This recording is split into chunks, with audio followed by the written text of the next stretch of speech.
Hello বন্ধুরা, কেমন আছো সবাই? তো আশা করি সব ভালো আছে। আজকের ম্যাচ তোমরা নিশ্চয়ই দেখলে এবং ম্যাচ খুব ফাটাফাটি হয়েছে এবং চ্যাম্পিয়ন্স ট্রফির প্রথম ম্যাচ যেমন হওয়ার কথা ছিল সেরকম হয়েছে। তবে পাকিস্তান যদি একটু ভালো খেলতো তাহলে খুব ভালো লাগতো হয়তো, কিন্তু সেটা আর হলো না। পাকিস্তানের কাছ থেকে এটা আশা করা যায়, তাদের এরকমই মানে এটাই টপ কোয়ালিটি, এর থেকে তাদের কাছ থেকে বেশি কিছু আশা করা যায় না।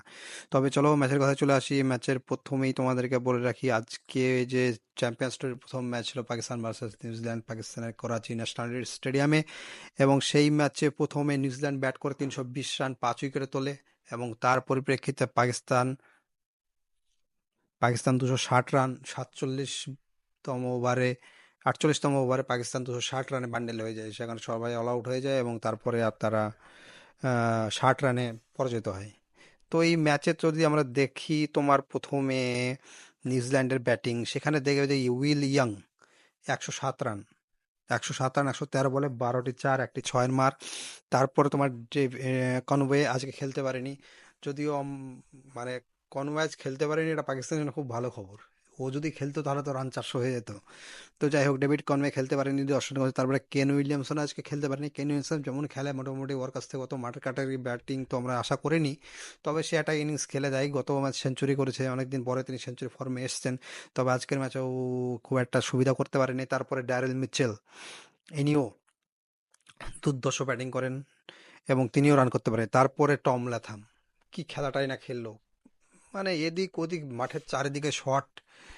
আর মিডিল অর্ডারে টম ল্যাথাম এইরকমই খেলে, সে বরাবর একদম নিউজিল্যান্ডের মিডল অর্ডারের নির্ভরযোগ্য ব্যাটসম্যান। এরকম কত ম্যাচ সে এরকম বের করেছে, কত ম্যাচে সে এরকম বা খেলেছে, তার ইয়ত্তা নেই। তারপরে গেন ফিলিপস 61, 39 বলে 61, সে যেমন খেলে আর কি, তার কাছে যেটা আশা করা যায় সেরকমই খেলে। 39 বলে 61 রান করেছে, 4-6 3-4-এর মার।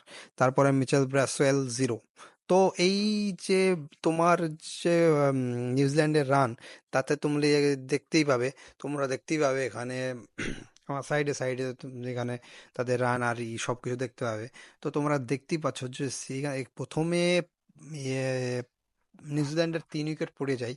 3 উইকেট পড়ে যাওয়ার পর তারা যথেষ্ট, মানে তোমাদেরকে বলি কত রান, 73 রান, 73 রানে 3 উইকেট পড়ে যায় নিউজিল্যান্ডের। 73 রানে 3 উইকেট পড়ে যাওয়ার পর যে কোনো একটা ভালো টিম হলে সে তাদেরকে আরো ইসে, মানে সেখান থেকে আরো তাদেরকে করে দেয়। কিন্তু এখানে পাকিস্তানের বোলাররা খুব একটা সুবিধা করতে পারেনি, তাদের যে মোমেন্টাম ছিল সেটাকে তারা কাজেই লাগাতে পারেনি। নাসিম শাহ আজকে খুব ভালো বল করেছে, শাহিন আফ্রিদি অ্যাজ ইউজুয়াল তার বলে এখন কোনো ধারই নেই, মনে হচ্ছে একদম অর্ডিনারি বোলার। তার বোলিংয়ে না আছে কোনো ধার, না আছে কিছু, তারপরে তাকে খেলিয়ে যাচ্ছে খেলিয়েই যাচ্ছে। পাকিস্তানের ব্যাটিংয়ে পরে আসছি, আগে বোলিংটা আলোচনা করে নিই। শাহিন আফ্রিদি 10 ওভারে 68 রান, আবার রানের কোনো কমতি নেই। ভাই কি রান খাওয়া খাচ্ছে, যে পাচ্ছে পেদাচ্ছে, যে পাচ্ছে পেদাচ্ছে। শাহিন আফ্রিদি যেখানে যাচ্ছে সেখানে মার খাচ্ছে, যেখানে যাচ্ছে তার মার খাচ্ছে। তো ভাই তোর বল হচ্ছে না, তোর রিদম নেই, তো ভাই ন্যাশনাল ইসে যা, কোচিং সেন্টার না, কারণ কোচের কাছে যা, কোনো ওই প্র্যাকটিস কর, কোনো একটা ইসের কাছে যা, সেখানে গিয়ে না, তাদের ম্যাচ খেলতে হবে এবং ম্যাচের পর ম্যাচ, ম্যাচের পর ম্যাচ তারা এইভাবে খেলেই যাচ্ছে, ওরা মার খেয়েই যাচ্ছে।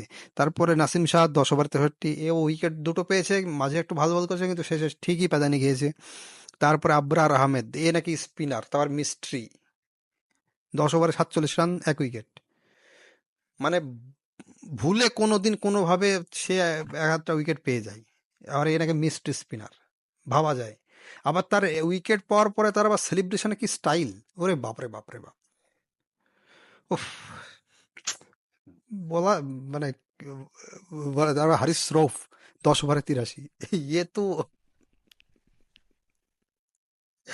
উফ, यार ভাই আর কত মার খাবে। মানে অ্যাকচুয়ালি এগুলো এদের দোষ নয়, মানে এগুলো পাকিস্তান বোর্ডের দোষ, যারা এইভাবে এদেরকে খেলিয়ে খেলিয়ে না একটা, আমি মানছি সবাই এসেই একটা ভালো বোলিং হয়ে যায় না, তাদেরকে অনেক টাইম লাগে, তারা নিজে পরিপক্ক হয়, খেলতে খেলতে তারা এক্সপিরিয়েন্স হয়। কিন্তু ভাই তোমরা দেখছো তার দ্বারা বল হচ্ছে না, তার ব্রেক দরকার, তার কিছু আরো দরকার, তাকে সেই রিহাব পাঠাও, নাহলে তাকে ভালো কোচের কাছে পাঠাও, সে সেখানে শিখবে। তোমাদের মানে পাকিস্তানে তো ভাই সিনিয়র বড় বড় প্লেয়ার আছে, অকার ইউনিস, ওয়াসিম আকরাম, আকিব জাভেদ, এখন যে কোচ আছে সেও একসময় ভালো বলার ছিল, শোয়েব আক্তার, এবং তাদের কাছে পাঠাও, তাদের কাছ থেকে গেলে কিলো টিপস পাবে, কিছু ব্রেক দাও না, সেগুলো কিছু নেই। তবে একের পর এক মার খেয়ে পাদানি খেয়ে তার কোনো সে নেই। আর কত মার খাবে এইভাবে মার খেয়ে খেয়ে, আমার মনে হয় তাদের মানে কেরিয়ারটাকে পুরো শেষ করছে, নিজের কেরিয়ারটাকে আরো শেষ করছে এইভাবে খেলিয়ে। প্লেয়ারগুলোকে আরো ধ্বংস করা হচ্ছে। মানে নো ডাউট তারা খুব ভালো বলার, তাদের মধ্যে মানে অ্যাবিলিটি আছে, কিন্তু তাদেরকে এইভাবে খেলিয়ে খেলিয়ে খেলিয়ে খেলিয়ে খেলিয়ে খেলিয়ে আরো বোলারগুলোকে শেষ করে দিচ্ছে। তারপরে আসি খুশদিল শাহ। এই খুশদিল শাহ যাকে নিয়ে এত হইচই হচ্ছিল, সেই আজকে ভালো খেলেছে। যদি কোনো প্লেয়ার পাকিস্তানে খেলে থাকে তাহলে সেটা খুশদিল শাহ। 7 ওভারে 40 রান দিয়েছে। তারপর তোমার সালমান আলী আগা 3 ওভারে 15 রান। এরা তো মানে ব্যাটিং অলরাউন্ডার, সেখানে বল এরকম বল করছে। আর যারা মেন বলার তাদের কাছ থেকে দাও। তো এখানে যদি তুমি দেখো যে শাহিন আফ্রিদি, নাসিম শাহ আর হারিস রৌফ, এই তিন ফাস্ট বলার, ওদের মেন বলারে টোটাল রান দিয়েছে, তুমি একবার যদি চিন্তা করে দেখো, আহ, প্রায় 220 রানের মতো দিয়েছে তিন বোলারে। 3 বোলারে 220 রান, 3 দশে 30 ওভার। 30 ওভারে 220 রান হয়েছে। আর বাকি 20 ওভারে রান হয়েছে 100। এখানেই ম্যাচের পার্থক্য ধরা যায়। এখানেই তার ম্যাচটাকে মানে ম্যাচটা কোথায় থেকে আউট হয়ে যাচ্ছে, হাতের নাগালের বাইরে চলে যাচ্ছে, সেটা তোমরা কোথায় বুঝতে পারবে। 3 বোলারে রান দিচ্ছে 220, আর বাকি 20 ওভারে রান হচ্ছে তোমার 100। তো that's it, that's the wall summary of this game. তারপর তোমরা চলে আসি আবার তোমাদেরকে এবার যে পাকিস্তানের ব্যাটিং লাইন আপে প্রথমে আজকে তো একটু চমকে ছিল যে সাউথ সাবিলকে ওপেন করে দিতে। তবে এখন বলা হচ্ছে, পাকিস্তান মিডিয়া থেকে বলা হচ্ছে যে ইয়ে উম, ফকর জামান ইনজুরি হয়েছে তার, ডাইভ মারতে গিয়ে নাকি তার লেগেছে।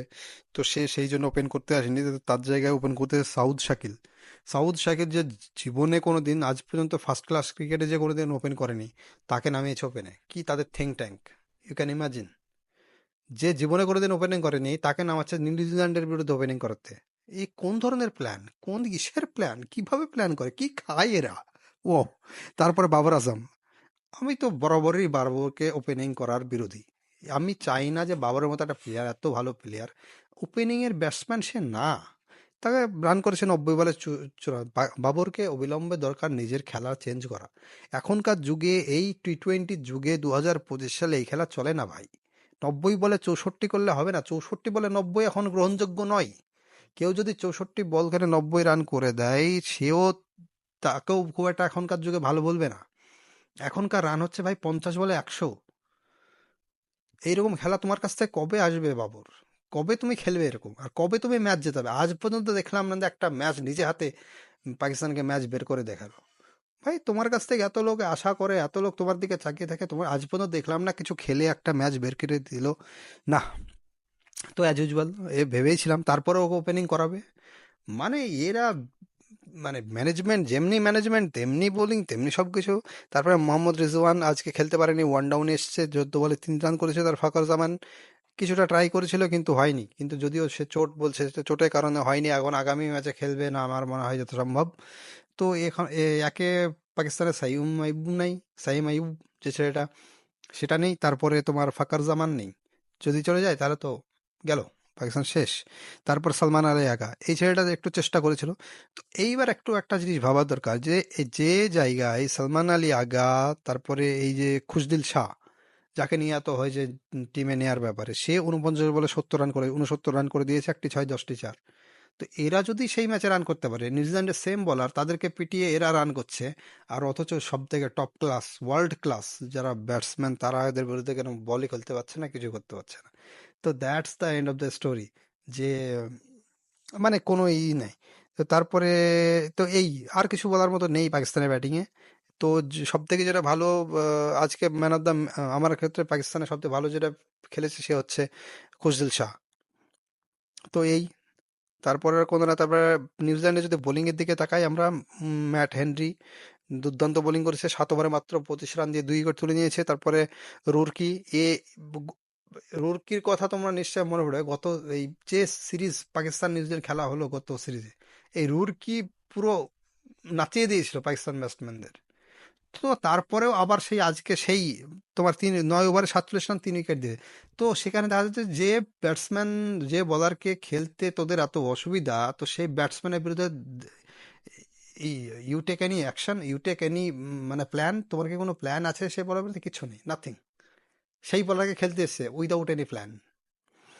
তারপরে গ্লেন ফিলিপস এই একটু মার খেয়েছে আজকে, 9 ওভারে 63 রান দিয়ে। তারা 10 ওভারে 38 মিনিট। ব্রেসওয়েল, ব্রেসওয়েলকে অনেক আগে থেকেই বলা হচ্ছে যে ওখানে এশিয়ান পিচে বরাবরই ভালো বল করে, আজকেও তাই। 10 ওভারে 38 রান 1 উইকেট। তারপরে সেন্টেনার, 10 ওভারে 66 3 উইকেট। সে একটু রান এক্সপেন্সিভ হয়েছে, কিন্তু আমার মনে হয় না, মানে ঠিকই আছে, 3 উইকেট তুলে নিয়েছে।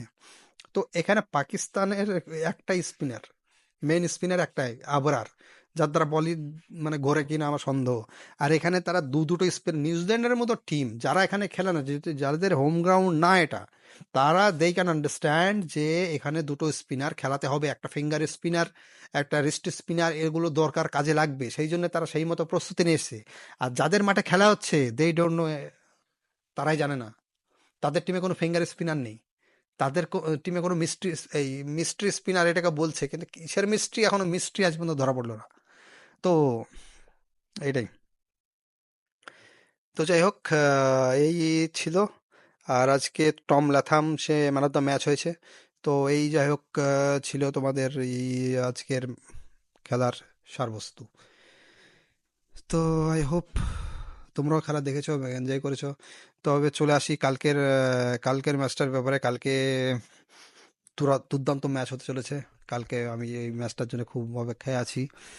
কালকে ইন্ডিয়া ভার্সেস বাংলাদেশ, এবং বাংলাদেশের যে দু তিনটে বোলার, আমি বিশেষ করে ব্যাটসম্যান ন, আমি দু তিনটে বোলার যাদেরকে খুব বেশি অ্যাডমায়ার করছি, এবং তাদের বোলিং দেখার জন্য আমি মুখিয়ে আছি। এবং তারা রোহিত শর্মা, বিরাট কোহলিকে কিভাবে বল করে সেটা দেখার জন্য আমি সত্যিই খুব মানে অধীর আগ্রহে বসে আছি। কারণ তাদের বল দেখেছি, অ্যাটলিস্ট পাকিস্তানের থেকে এদের স্পিনার ভালো, I can guaranteed you. Because Rishad Hossain, he is a leg spinner, দুর্দান্ত বল করে। এবং তারপরে আরেকটা নতুন যে নাহিদ রানা, দুর্দান্ত বোলার। তো আমি এবার দেখতে চাই, তারা সেই রকম হয়তো ই করতে পারেনি, বড় মানে বড় টুর্নামেন্ট এখনো তাদের সেইভাবে প্রকাশ হয়নি। তবে আমি খুব তাকিয়ে আছি কালকের ম্যাচের জন্য। তো কালকের ম্যাচ কখন সেটা তোমাদেরকে জানিয়ে দিই। কালকের ম্যাচ